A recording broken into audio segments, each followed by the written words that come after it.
dia, boa tarde, boa noite, professor Calvete na área, www.professorcalvete.com.br, youtube.com/professor Calvete. Notícias sobre educação, nada mais, nada menos, é que eu sempre começo com o título e depois vem os coisas. Hoje eu fiz ao contrário e me embananei todo. Pessoal, 3 de agosto, quinta-feira, estamos aí às vésperas da nossa sexta-feira, sextou, né? Notícias sobre a educação, nada mais, nada menos. Notícias do mundo, infelizmente continuamos com essa briga política no Brasil direcionada à educação e por isso estamos quase sem notícias do Brasil. Mas continuamos com notícias importantes do mundo e como o pessoal pediu pelo site para que eu aumentasse mais as notícias, até porque o pessoal não tem tempo para entrar, olhar, ler, aquela coisa toda, eles pediram que fosse um pouquinho maior. Por isso eu reduzi a quantidade e aumentei a qualidade. Pessoal, notícias do mundo. México. A educação secundária colombiana precisa da 12ª série. México não, Colômbia.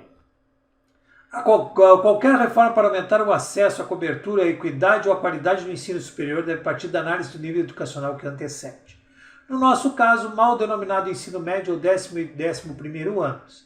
O Estado colombiano se limita a garantir 9 anos de educação mínima, erroneamente chamada de básica. O ensino secundário não é considerado parte integrante do ensino básico, não é obrigatório nem gratuito. Embora as normas internacionais recomendem 12 anos com o mínimo necessário para participar ativamente na sociedade contemporânea.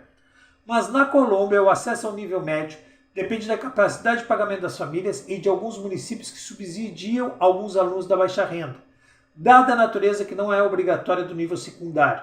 É notável a fragilidade e a grande iniquidade dos políticos nesse nível educacional.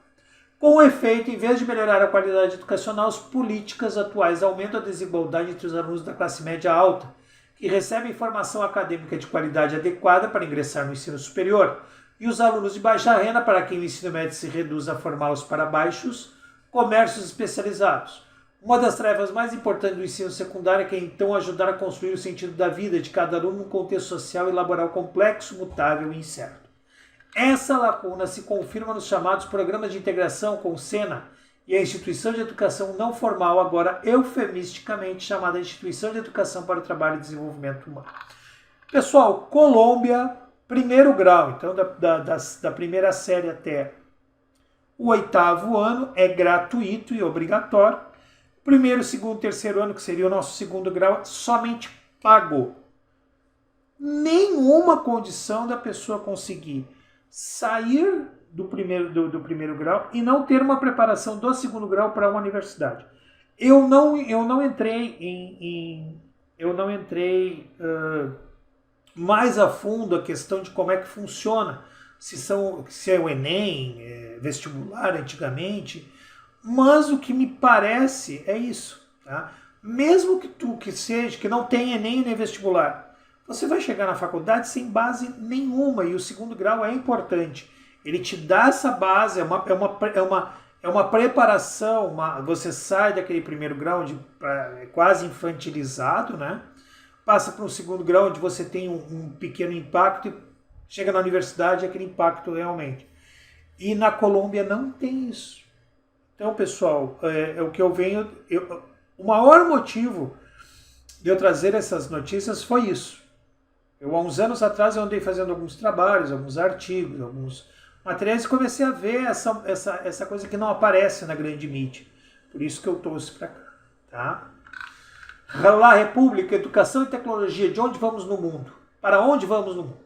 Nos dias 26 e 27 de julho, em Montevidéu, Uruguai, foi lançado o Relatório Tecnológico da Educação como parte do exercício da Unesco de monitorar e acompanhar o setor educacional no mundo.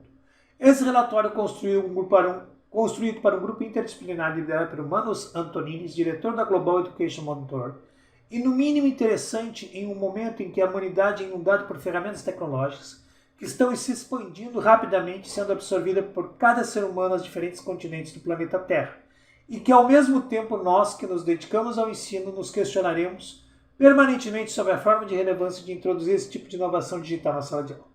Não por acaso, enquanto como espécie tivemos que esperar quase 75 anos para ter 100 milhões de usuários ao telefone fixo, Em menos de 3 meses, tínhamos o mesmo número de usuários usando o ChatGPT e mais recentemente observamos como em menos de 3 dias, 100 milhões de usuários foram conectados através da nova rede social Threads da Meta.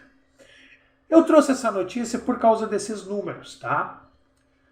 Enquanto como espécie tivemos que esperar 75 anos para ter 100 milhões de usuários de telefone fixo, em menos de 3 meses tínhamos o mesmo número de usuários usando o ChatGPT, em menos de 3 dias, 100 milhões de usuários conectados através da rede social Threads da Meta.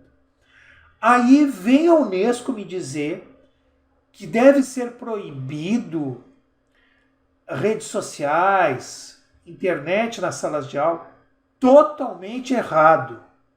Esses aqui são os números corretos. Totalmente errado. Temos que nos ajustar a essa situação atual. Tá?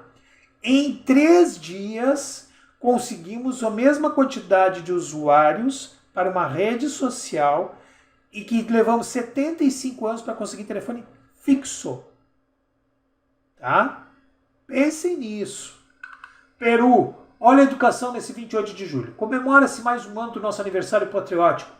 Embora deva ser um momento de orgulho do que estamos construindo, nos deparamos com situações que tentam ofuscar nossos esforços para transformar a sociedade de que os pais precisam. Como professores, conhecemos e compreendemos os desafios que surgem no caminho da educação. Mas esta é uma oportunidade de repensar o significado de professor. Se fizermos um passeio nesses últimos meses, os alarmes, a incerteza e o desejo de luta inflamam os corações que animam a vocação.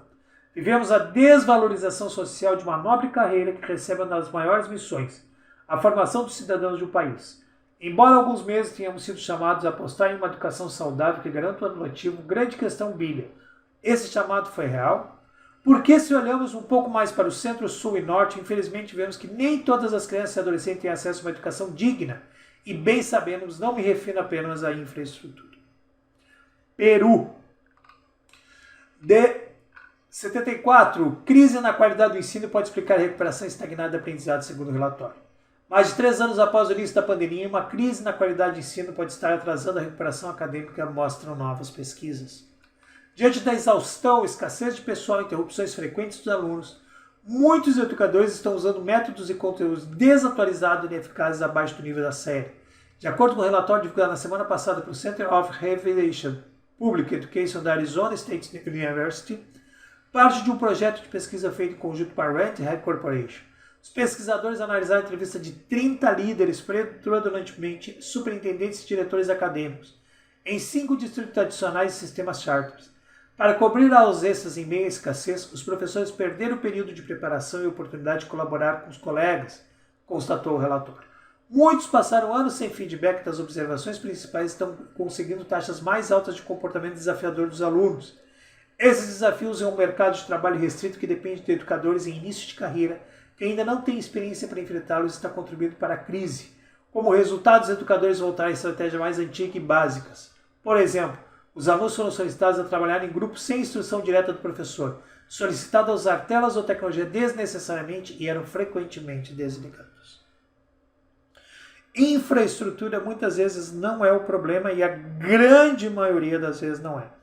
Uma mão de obra especializada em tecnologia, que é a mão de obra dos professores, deve ser importantíssima.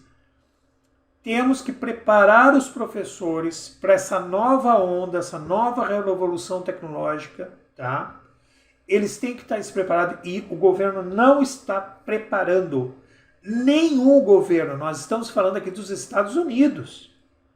Eu não estou falando agora da América Central, da América Latina. Eu estou falando dos Estados Unidos. Eu não estou falando da África, do Caribe. Tá? Pessoal, temos que prestar atenção nessa situação, tá? Sindicatos, novamente eu falo para vocês, pensem nessa situação. www.professorcalvete.com.br, youtube.com/professorcalvete. Todos os links estão na descrição do vídeo no YouTube, youtube.com/professorcalvete. E um beijo no coração.